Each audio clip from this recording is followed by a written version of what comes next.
We're here today with James Ronald Kennedy and Walter Donald Kennedy, the authors of The South Was Right, Myths of American Slavery, Why Not Freedom, Was Jefferson Davis Right, Reclaiming Liberty, and Nullifying Tyranny.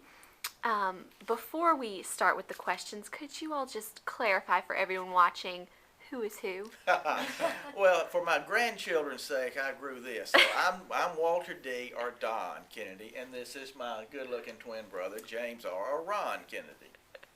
Perfect. And now we've got Suzanne Pfefferly from our promotion department is going to ask you some questions about the new book, Nullifying Tyranny, Creating Moral Communities in an Immoral Society.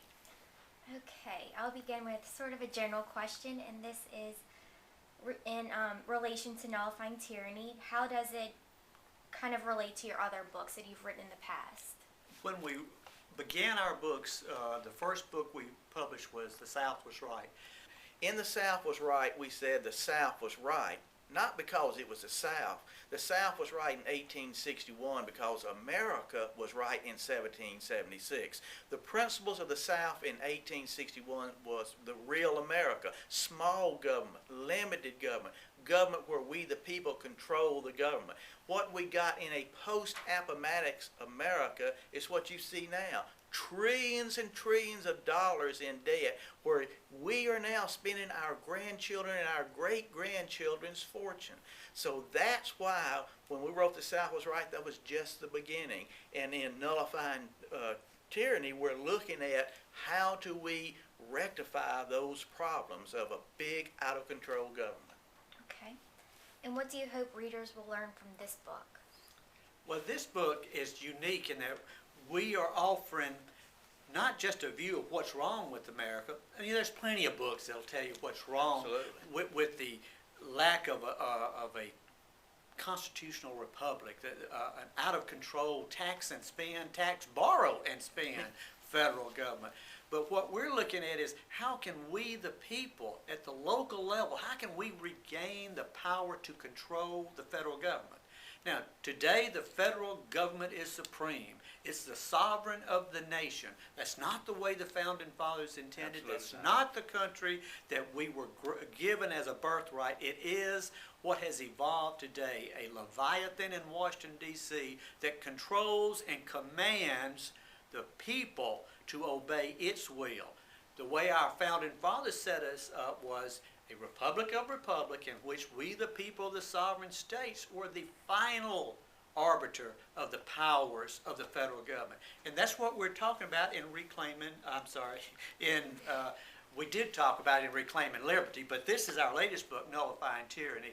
What we talk about is how we, the people, can regain this power, the power of nullification. And I think it's important here to remember what Ron is talking about in nullification is absolutely the people controlling Washington, D.C. We're not going to Congress and begging Congress to, hey, give us back our rights, leave us alone. We have a method that our Founding Fathers gave us. Thomas Jefferson, James Madison in the Kentucky and Virginia Resolves talked about how the people of the states had the right and the duty to force the federal government to abide by the Constitution. And that's what we're talking about in Nullifying Tyranny. How do we get back to that point? We can't go to Washington and expect to elect a bunch of good people in Washington, D.C. and all of a sudden they're going to do the right thing. It won't happen. Washington is the problem. You will not find the solution in Washington, D.C. As we point out in Nullifying Tyranny, it has to be we, the people at the local level, where we finally control the government. The government doesn't control us. And is it written in relation to Christians or just the population as a whole? With this book, Nullifying Tyranny, the subtitle is Creating Moral Communities in an Immoral Society. So we're talking, and it says in the opening that we're addressing this to all moral people, people who want a moral society. Christians, of course, because we're the majority in America. But anyone who wants to raise their family in a moral society, not a society ruled by secular humanists who want to use the force of government to force upon us immoral laws and rules and regulations and to prevent us from enjoying what our Founding Fathers left us, a Christian society, a society in which Christians can enjoy and raise their children and raise them up in a moral community. And let me give you an example of what we're talking about. In 1973, Roe versus Wade, the federal government came in and took away the right of we, the people of the sovereign state, to enact laws to protect the lives of unborn children. Now, that is a right that's clearly reserved to we, the people of the sovereign states. I mean, the 9th and 10th Amendment, if it meant anything, it certainly meant that we, the people of the states, have the right to make that decision. Now, maybe every state wouldn't make the same decision that Louisiana or Mississippi or Texas would make. California may be a little bit different. Massachusetts may be a little bit different. I don't know. But that's their right. But the federal government moved in and said, you don't have that right any longer. We, the people, have no way of overturning that unless we can hopefully one day, by and by, elect enough good congressmen or appoint enough good Supreme Court judges. That day won't happen. Washington, D.C. has a vested interest in maintaining the status quo. It will never, ever come to a point where Washington, D.C. will discipline itself. We, the people, must be the ones to discipline Washington, D.C. It's important here to note that we're not saying that what happens in Alabama must be enforced on the people in Wyoming or New York or anywhere else. Those people have a right under the Constitution to organize their society as they see fit. In nullifying tyranny, we're talking about to returning to those people the right to govern themselves. Okay, and how can people take action? That's a great. In the last part of the book, we talk about a constitutional amendment. How we can pass a constitutional amendment, we the people, working at the local level, not by going through Congress necessarily, but by forcing congressional action. We can pass a constitutional amendment acknowledging the constitutional right of state nullification. Now I say acknowledging because the right is there. It existed before the Constitution was ratified. Now, Ron, has it been used? Yes, it has been used, and that's the important thing. It has been used.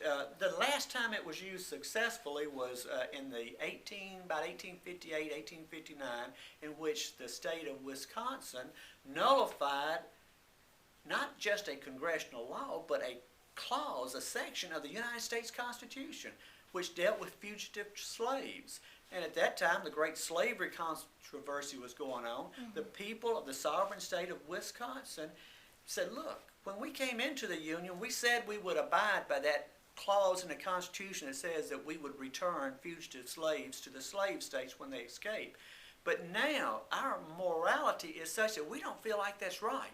We feel like that's an immoral thing to do, and we cannot in good conscience do that. But the Constitution requires us to do it, so we're going to pass these personal liberty laws, and it's going to, in effect, nullify the Constitution. So for the people of Wisconsin, and only the people of Wisconsin and the other northern states that passed these personal liberty laws, that part of the Constitution was nullified. So it allowed the people of Wisconsin to orchestrate their community in a fashion that suited their moral principles. So yes, nullification was used.